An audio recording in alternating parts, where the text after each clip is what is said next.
আমরা ঠিক ভোর ৮টায় রওনা হয়েছি দিঘিনালার যে ঝর্ণা রয়েছে তুলছামা ঝর্ণা, সেই ঝর্ণার পথেই আমরা রওনা করেছি।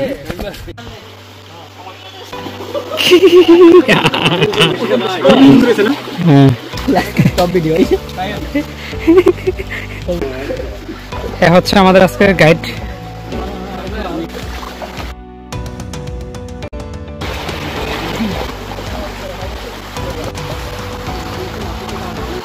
আমরা ঠিক বিষ্ণুকাবাড়িপাড়া যে নদী আছে সেই নদীতে আমরা নেমে পড়ে নদীর পথ ধরে আমরা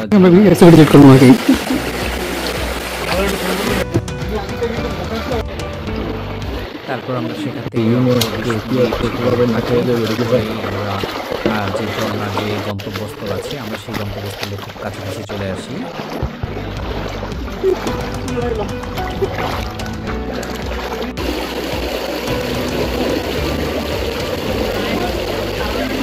নদীতে ছোটো ছোটো পাথর থাকার ফলে কিন্তু এটি এক প্রকার পায়ে খুব জোরে একটু আঘাত করে। সেক্ষেত্রে আমরা যদি ক্যাপস বা শু পরে যাই তাহলে আমাদের সেই পায়ে যে চলার কি বলেন শুধু ধন্যবাদ দিলে হবে।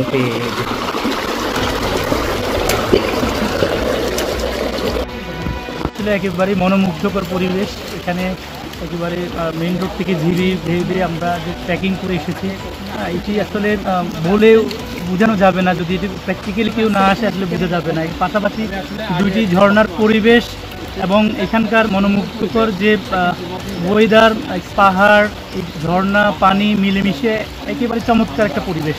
যে কেউ ভ্রমণ পিপাসু আমার মনে হয় দিঘিনালা থেকে অথবা খাগড়াছড়ি থেকে খুব সহজে এসে সরাসরি এসে এই ইয়াটি উপভোগ করতে পারবে।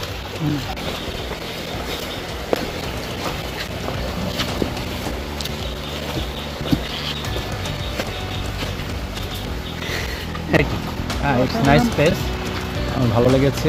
আমরা সবাই এসেছি, সত্যি ভালো লেগেছে। পাহাড়, ঝর্ণা, পানি, গোসল, নাস্তা, খাবার দাবার খুবই ভালো লেগেছে।